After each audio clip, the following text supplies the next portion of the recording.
화영의 도움으로 목숨을 건진 송강은 그 밤을 타서 청풍산으로 도망가기로 했다. 비록 모진매질의 몸이 상해서 움직이는 게 힘들기는 했지만 화영이 집에 계속 있을 상황이 아니었기 때문이다. 한편 화영에게 군사들이 쫓겨왔다는 보고를 받은 유고는 가만히 생각해 보았다. 무관인 화영과 힘으로 싸워서는 승산이 없을 것으로 생각한 유고는 군사들을 불러 청풍산으로 가는 길목을 지키게 했다. 유고의 생각에는 화영이 자신과 시시비비를 가릴 때 송강이 있는 것이 화영에게 불리할 것이니 반드시 송강을 빼돌릴 것으로 생각했다. 유고가 군졸들을 보낸 지 오래잖아 송강이 붙잡혀왔다.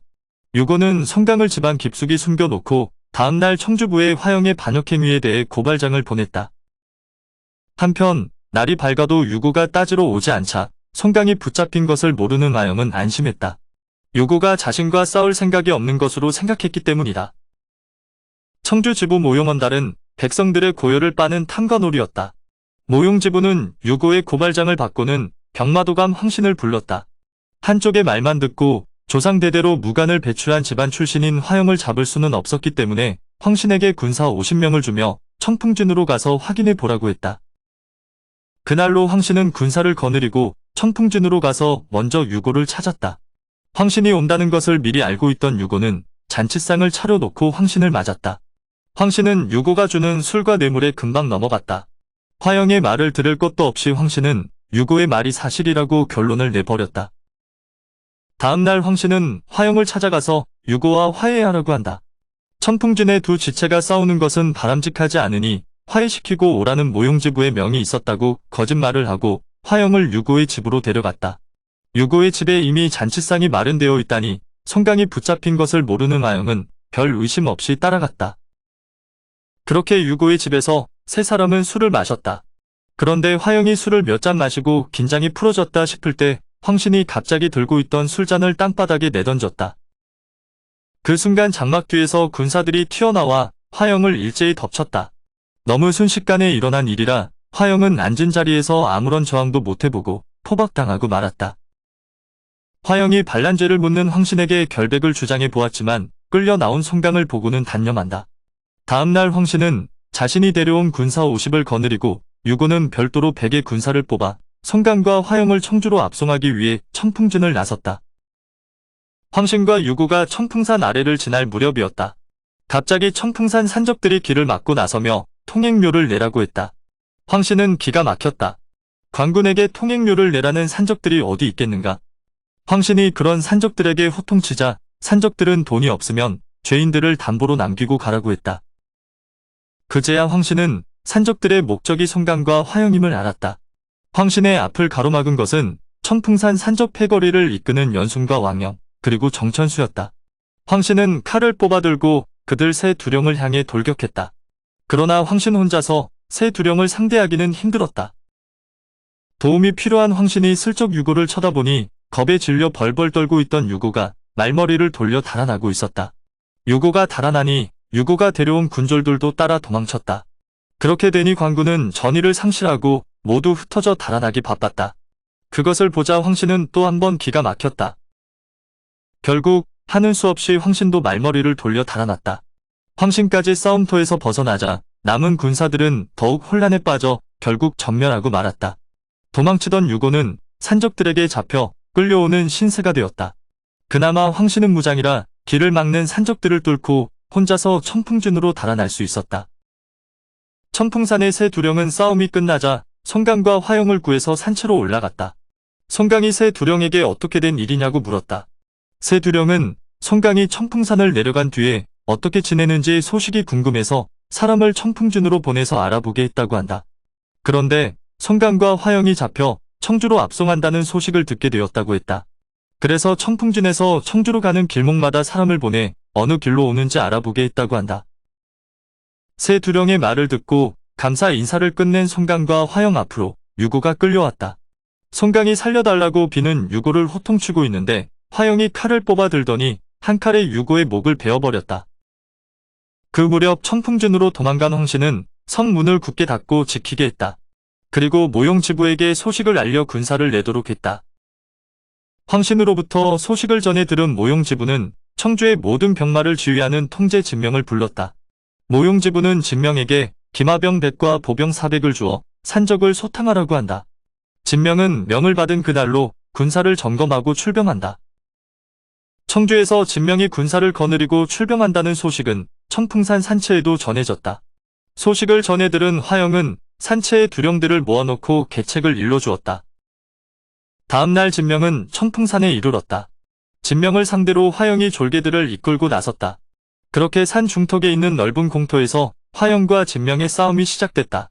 그런데 진명의 생각보다 화영의 실력이 별로였다. 얼마 지나지 않아 화영이 말머리를 돌려 달아나기 시작했다. 화영이 달아나자 한참 광군들과 싸우던 산적들도 꽁무니를 빼기 시작했다.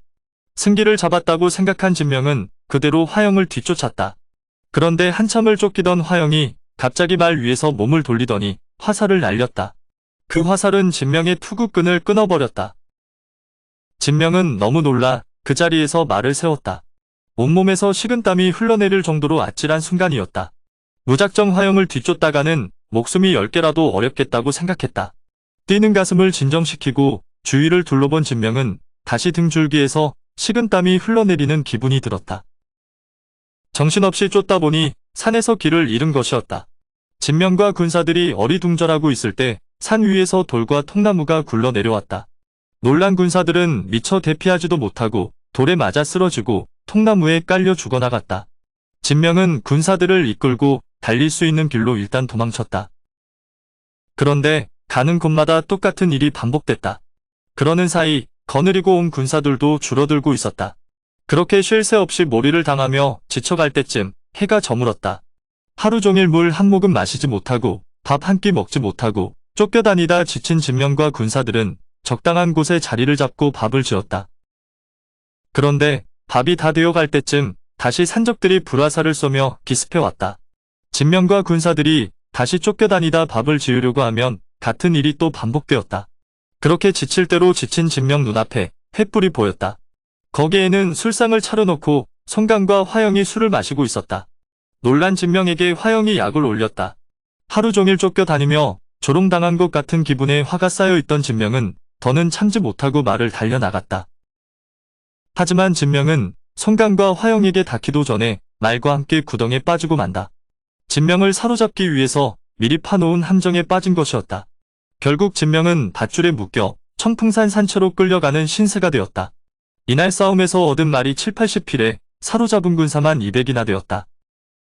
날이 밝자 송강은 끌려온 진명을 풀어주고 함께 하자고 권했다. 하지만 진명은 이를 거절한다. 그러자 송강은 풀어줄 테니 하루만 쉬었다가 가라고 한다.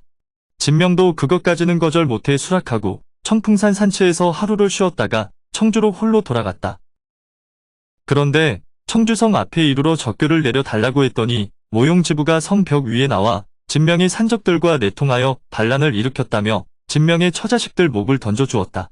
그리고 진명을 향해 화살을 빗발처럼 쏟아붙였다. 너무 놀라 청주성에서 물러난 진명이 가만히 생각해보다 분노한 얼굴로 청풍산을 향해 달려갔다. 진명이 청풍산에 도착하기도 전에 이미 5사람이 산적들을 거느리고 마중 나와 있었다. 그러고는 진명을 산채로 데려가서 용서를 빌었다. 송강의 말에 따르면 진명이 돌아갈 곳을 없애기 위해 전날 밤 진명의 갑옷과 무기를 들고 청주성을 습격했다고 한다. 그리고 다른 패거리는 진명의 가족들을 빼내오려고 했는데 중간에 광군에 막혀 진명의 가족들을 빼앗겼다고 했다. 모든 사실을 알게 된 진명은 분했지만 당장 어떻게 할 방법이 없었다. 이미 자신은 반란을 일으킨 역적이 되었고 가족들은 모두 죽었다. 복수를 하려고 해도 당장 5을 상대로 이길 자신도 없었다. 결국 진명도 같은 패거리가 되기로 한다. 진명까지 같은 패거리가 되자 다시 본격적으로 청풍진을 칠 계획을 의논했다. 그때 진명이 자신이 가서 황신을 투항시키겠다고 한다. 황신은 진명의 부하였던 사람일 뿐 아니라 진명에게 무예를 배운 제자이기도 했다. 지금도 각별한 사이로 지내기 때문에 별 문제는 없을 것이라 했다. 다음날 진명은 혼자 청풍진으로 가서 황신을 만난다. 그리고 그간의 일을 모두 털어놓고 함께 하자고 하니 황신도 진명과 함께 하기로 한다. 그렇게 청풍진의 성문이 열리고 송강은 패거리를 이끌고 입성했다. 송강은 유고의 가족들을 찾아 모두 죽였다. 그리고 송강을 모함했던 유고의 아내도 산채로 끌려가 연순의 칼에 죽고 만다. 오늘의 영상은 여기까지입니다. 영상이 도움이 되셨다면 구독과 좋아요, 알람 설정 부탁드립니다. 시청해주셔서 감사합니다.